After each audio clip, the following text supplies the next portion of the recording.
The clock on my nightstand glowed 2:47 a.m. when I heard Tessa's car pull into our driveway. Again. For the third time this week, my wife was coming home from what she called mandatory overtime at the marketing firm where she worked as a receptionist.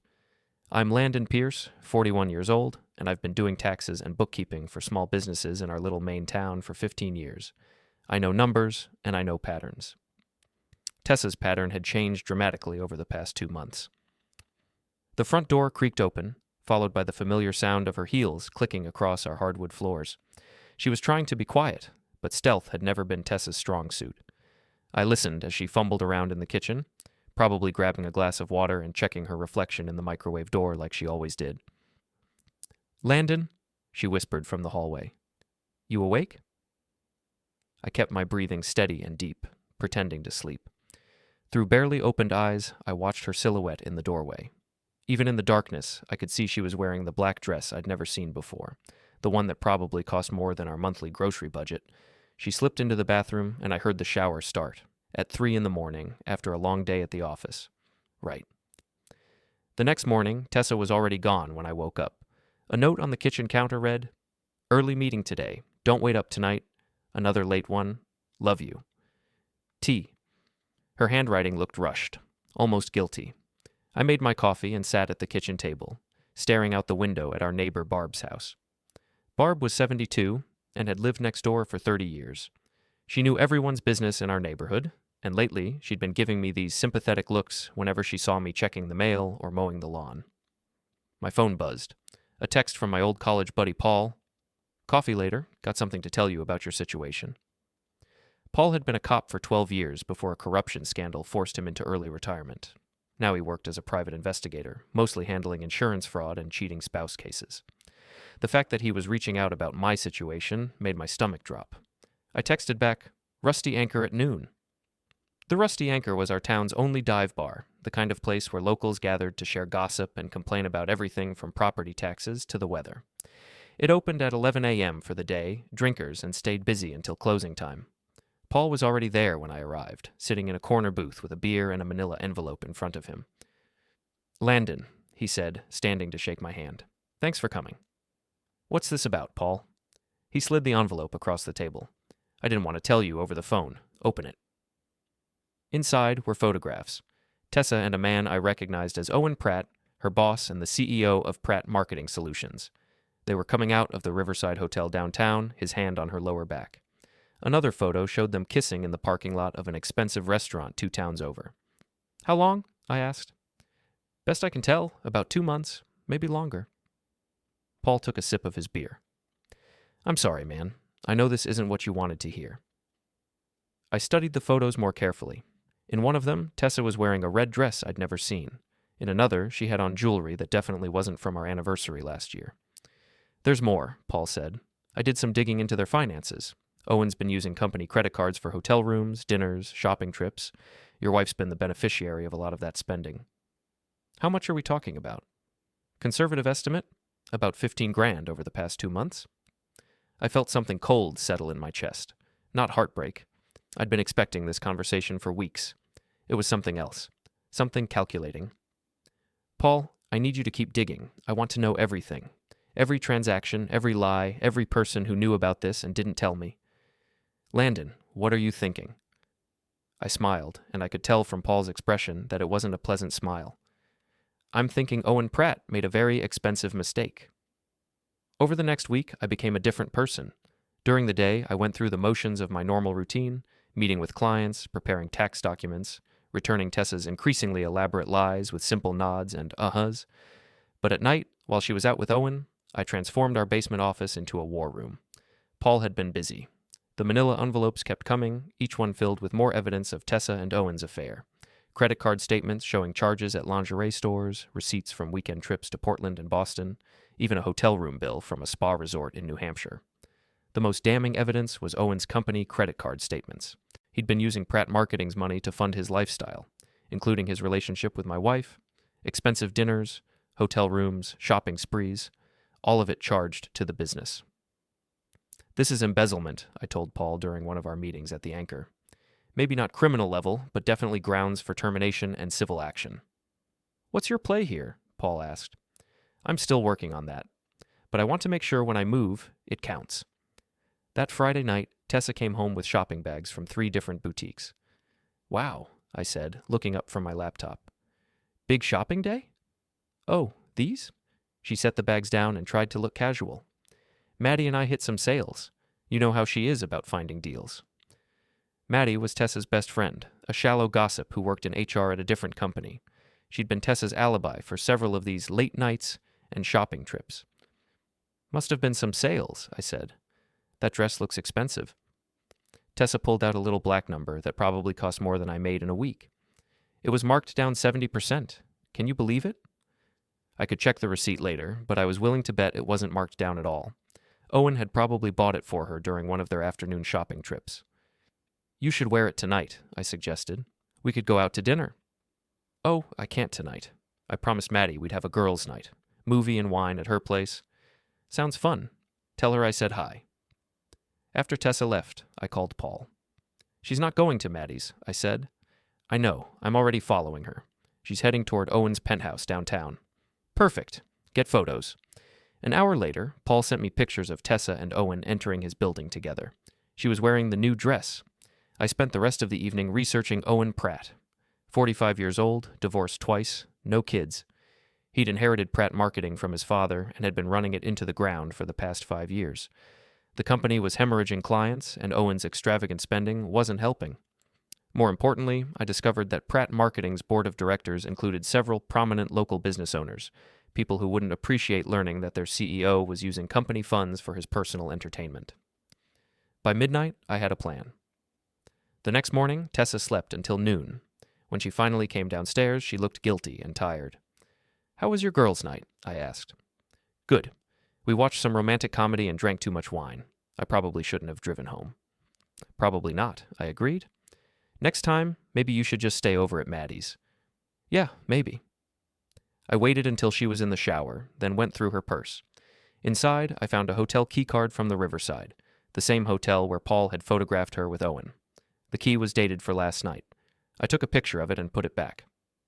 That afternoon, I drove to Pratt Marketing's office building. It was a sleek, modern structure downtown, the kind of place that was designed to impress clients and investors. Owen's company occupied the top 3 floors. I didn't go inside. Instead, I sat in my car across the street and watched. At 2:30, I saw Tessa and Owen leave together. They got into his BMW and drove toward the shopping district. I followed at a distance, watching as they parked outside an expensive jewelry store. Through the window, I could see Owen pointing at items in the display case while Tessa tried things on. They spent an hour in there. When they came out, Tessa was wearing a new necklace that caught the sunlight like diamonds. That evening, she came home wearing her old jewelry and acting like she'd spent the day doing laundry and cleaning the house. How was your day? She asked, kissing my cheek. Productive, I said. Very productive. The annual Millbrook Summer Festival was the social event of our small town. Every year, local businesses set up booths in the park, families brought picnics, and everyone gathered to listen to live music and catch up on gossip. It was exactly the kind of public venue where reputations could be made or destroyed in a single afternoon. I'd been planning this for 2 weeks. We should go to the festival today, I told Tessa over breakfast. It's been forever since we did something together as a couple. She looked uncomfortable. I actually told Maddie I'd help her with her booth. She's selling those handmade candles, remember? Perfect. I'll come help too. Oh, you don't need to. I insist. The festival was crowded by the time we arrived. I spotted Owen immediately, working the crowd near the Pratt Marketing booth. He was wearing an expensive suit that was completely inappropriate for a casual outdoor event, but that was typical Owen, always trying to show off his wealth and status. Tessa kept checking her phone and glancing in Owen's direction. She was nervous, which was exactly what I'd hoped for. I'm going to get us some lemonade, I told her. Want anything else? Just lemonade is fine. I walked over to the beverage stand, which happened to be right next to the sound booth where volunteers were managing the festival's PA system. I'd gone to high school with the guy running it, and we'd stayed friendly over the years. Hey, Mike, I said. Mind if I borrow the microphone for a quick announcement? Sure thing, Landon. What's up? Just want to thank some people for their support this year. Mike handed me the microphone and nodded toward the crowd. Go for it. I walked back toward the center of the festival, microphone in hand. Tessa was standing near Maddie's booth, but I could see Owen making his way over to them. Perfect timing. Excuse me, everyone, I said into the microphone. My voice echoed across the park, and conversations began to fade. I just wanted to take a moment to thank some special people who've made this year particularly memorable. Tessa was staring at me with a look of growing horror. Owen had stopped walking and was looking around nervously. First, I want to thank my wife Tessa for showing me what true dedication looks like. She's been working so many late nights lately, really going above and beyond for her boss. A few people chuckled. Others were starting to pay closer attention. And speaking of her boss, I want to thank Owen Pratt for being so generous with his company's resources. Not every CEO would use the corporate credit card to buy jewelry and hotel rooms for his employees. That's real leadership. The crowd was silent now. Owen's face had gone pale, and Tessa looked like she wanted to disappear into the ground. But most of all, I continued, I want to thank everyone here for being such good friends and neighbors, especially those of you who knew about my wife's affair and decided to keep it to yourselves. That kind of loyalty is really something special. I handed the microphone back to Mike, who looked stunned and walked calmly toward the parking lot. Behind me, I could hear the crowd erupting in shocked whispers and excited chatter. By the time I reached my car, Paul was calling my phone. Jesus Christ, Landon. I heard that from 3 blocks away. What the hell are you doing? Phase 1, I said. How's it look back there? Owen's trying to do damage control, but nobody's buying it. Tessa's crying. Maddie's pretending she doesn't know either of them. Good. Make sure you get photos of Owen's reaction. I want to document everything. Landon, you need to be careful. You just humiliated a powerful man in front of half the town. He's going to come after you. I'm counting on it. That evening, Tessa didn't come home. I wasn't surprised. She was probably at Owen's place, trying to figure out how to handle the fallout from my little announcement. Around 10 p.m., my phone rang. It was a number I didn't recognize. Landon Pierce? The voice was cold and angry. Speaking. This is Owen Pratt. We need to talk. I'm listening. Not over the phone. Meet me at my office tomorrow morning, 9 a.m. I'll be there? Good. And Landon, you made a big mistake today. I'm going to make sure you regret it. The line went silent. I poured myself a drink and sat on my back porch, looking out at the quiet neighborhood where I'd lived for 15 years. Tomorrow, things were going to get interesting. I arrived at Pratt Marketing at 8:30 the next morning, but I didn't go up to Owen's office. Instead, I positioned myself in the parking garage where I had a clear view of both the elevator and the stairwell. Paul was parked across the street with a camera and a clear line of sight to the garage entrance. At exactly 9 a.m., my phone buzzed with a text. Where are you? I waited 5 minutes before responding. Parking garage, level B2. Owen appeared in the garage 10 minutes later, looking around nervously before spotting me near the back wall. He was wearing another expensive suit, but his usual arrogant confidence was replaced by barely controlled rage. You snake, he said, walking toward me. Do you have any idea what you've done? Enlightened a few people about your business practices? I've got half my board calling for an emergency meeting. My ex-wife is threatening to take me back to court, and thanks to your little stunt yesterday, every gossip in town thinks I'm embezzling company funds. Aren't you? Owen stepped closer, trying to use his height advantage to intimidate me. He was about 6'2" compared to my 5'10", and he clearly thought that mattered. Listen carefully, you pathetic little accountant. I own this town. I employ half the people you know, and I can make your life very difficult.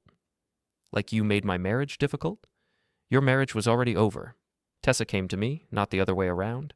She was tired of being married to a nobody who couldn't give her the life she deserved. I smiled. Is that what she told you? That's what she showed me, every night for the past 3 months. 3 months? Interesting. Paul thought it was only 2. Owen's expression shifted slightly. He'd just admitted to a longer affair than I'd been able to prove. What do you want? He asked. I want you to understand something, I said, pulling out my phone. This conversation is being recorded, so when you threatened to make my life difficult, that was captured. When you admitted to a 3-month affair with my wife, that was captured. And when you just confirmed that you've been using company resources for personal expenses, that was also captured. Owen's face went from red to white. You're bluffing. I held up the phone, showing him the recording app that had been running since before he arrived. I'm really not. What do you want? He repeated, but his voice was quieter now. I want you to know that you picked the wrong man to mess with. I'm not some pushover who's going to quietly disappear while you destroy my life. I'm someone who pays attention to details, who understands how money works, and who has very little left to lose. I started walking toward my car. And Owen, you might want to check your company's insurance policy. I believe there's a clause about executives who use corporate funds for personal expenses, something about the company being able to recover damages through civil action. Wait, he called after me. What are you going to do with that recording? I turned back to face him. That depends entirely on what you do next. I got in my car and drove away, leaving Owen standing alone in the parking garage. Through my rearview mirror, I could see him pulling out his phone, probably calling Tessa or his lawyer. Paul called me as I was driving home. Got some great shots of that conversation. Owen looked like he was about to have a heart attack. Good. What's the word around town about yesterday? You're famous. Half the people think you're a hero for calling out a cheating wife and corrupt boss. The other half think you're crazy for going up against Owen Pratt. What about Tessa? She's laying low. Word is she called in sick to work today. And Maddie? Interesting story there. Apparently Maddie's been telling people she had no idea about the affair. But I talked to someone who works at the Riverside Hotel, and they remember seeing Maddie there with Tessa and Owen on at least 2 occasions. So she was in on it. Looks that way. I spent the rest of the day in my home office preparing for the next phase of my plan. By evening, I had everything I needed. At 7 p.m., Tessa finally came home. She looked terrible. Red eyes, no makeup, wearing clothes that looked like she'd slept in them. We need to talk, she said. I'm listening. Owen says you recorded him threatening you. Owen says a lot of things. Most of them are lies. She sat down across from me at the kitchen table. Landon, I know you're angry, but what you did yesterday was cruel. You humiliated me in front of everyone we know. I told the truth. If that was humiliating, maybe you should have thought about that before you started sleeping with your boss. It's not that simple. It's exactly that simple, Tessa. You made a choice. You chose to lie to me, to steal from our joint accounts, to buy clothes for your affair, and to make me look like a fool while you paraded around town with another man. I never stole from our accounts. I pulled out a folder full of bank statements and credit card bills. Really? Because I've been doing some accounting. Over the past 3 months, you've spent almost $4,000 on clothes, jewelry, and other items that you never brought home, money that came out of our joint checking account. She stared at the papers, unable to deny what was right in front of her. Where did you think I wouldn't notice? I continued. I'm an accountant, Tessa. Numbers are what I do. What do you want from me? I want you to understand that this isn't over. You and Owen thought you could treat me like some pathetic cuckold who would just accept whatever scraps of respect you decided to throw my way. You were wrong. Are you threatening me? I'm promising you that there are consequences for your actions. Both of you are going to learn that. Tessa left again that night, and this time I knew she wasn't coming back. The next morning brought the first real consequence of my festival announcement. I was having coffee when Paul called with news. Owen's been suspended, he said. Emergency board meeting yesterday evening. Apparently someone sent the board copies of his credit card statements with all the personal charges highlighted. Interesting. Any idea who might have done that? Complete mystery. But whoever it was also included photos of Owen and Tessa at various hotels and restaurants, along with receipts showing the dates and amounts charged to the company card. I'd spent most of Sunday evening preparing that package, making sure every piece of evidence was clearly documented and professionally presented. The board members had received their copies via overnight delivery Monday morning. What's the mood at the company? Chaos. Half the employees are worried about their jobs, and the other half are gossiping about Owen and Tessa. She hasn't shown up for work since the festival. And Maddie? That's where it gets interesting. Maddie's been trying to distance herself from the whole situation, but people are starting to ask questions about her role in covering for Tessa. Over the next few days, the story continued to develop. Owen hired a lawyer and was fighting the suspension, claiming that the evidence against him was obtained illegally. The board wasn't buying it. Company credit card records were company property, and Owen had no reasonable expectation of privacy regarding business expenses. Tessa, meanwhile, had effectively disappeared. She wasn't answering her phone, wasn't at our house, and according to Paul's sources, wasn't staying at Owen's penthouse either. On Thursday, I got my answer about where she'd been hiding when Maddie showed up at my front door. We need to talk, she said. About what? About calling off your attack dogs. I invited her in and offered her coffee, which she declined. Maddie had always been high maintenance. Too much makeup, too many designer clothes she couldn't afford, too much drama. Today she looked frazzled and desperate. Tessa's staying with me, she said. She's a mess, Landon. She's barely eating, she's not sleeping, and she's talking about leaving town. That might be for the best. You don't mean that. Actually, I do. Tessa made her choice when she decided to have an affair with her boss and spend our money funding their relationship. Now she gets to live with the consequences. She loves you. She has a funny way of showing it. Maddie shifted uncomfortably in her chair. Look, I know you think I was helping her lie to you, but I wasn't. I had no idea what was going on. Maddie, I have hotel records showing you were with Tessa and Owen on at least 3 occasions. You were part of their cover story. Her face went pale. How do you know that? I know a lot of things. For instance, I know that you helped Tessa shop for lingerie to wear for Owen. I know that you lied to your own husband about where you were on several evenings when you were actually providing alibis for Tessa, and I know that you're here now because you're worried about what else I might know. What do you want? I want you to stop lying. To me, to your husband, to everyone who's been asking you questions about this situation. And if I don't? Then you'll find out that I can be very thorough when I'm motivated. Maddie left without saying goodbye, and I could tell from her expression that she was finally starting to understand the scope of what she'd gotten herself into. That evening, Paul called with more news. Owen's been officially terminated, he said. Board voted unanimously. They're also pursuing civil action to recover the money he spent on personal expenses. How much are we talking about? Close to $30,000 over the past year. Apparently your wife wasn't his first office romance. Interesting. There's more. Owen's penthouse is being foreclosed on. Turns out he's been living beyond his means for a while, and losing his job was the final straw. Where's he staying? Word is he's moved back in with his mother. I couldn't help but laugh. Owen Pratt, the arrogant CEO who thought he owned the town, was now unemployed and living with his mother at age 45. What about Tessa? Still at Maddie's, as far as I know, but Maddie's husband is starting to ask questions about why his wife was involved in covering up an affair. That marriage won't survive this. Probably not.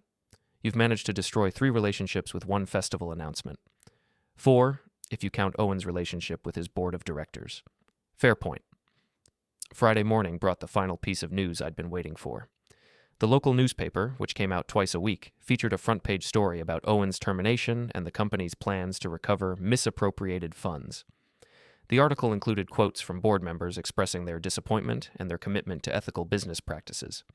Owen Pratt's reputation in our small town was officially destroyed. 2 weeks after the festival, I was sitting in my home office when I heard a car pull into the driveway. Through the window, I could see Tessa getting out of Maddie's car. She looked thin and tired, but she was dressed nicely and had clearly made an effort with her appearance. She knocked on the front door like a visitor instead of using her key. "Hello, Tessa. Can I come in?" I stepped aside and let her enter. She looked around the house like she was seeing it for the first time, taking in the familiar furniture and family photos with a strange expression. "How are you doing?" she asked. "I'm fine. You?" "I've been better." She sat down on the couch where we'd watched movies together for 15 years.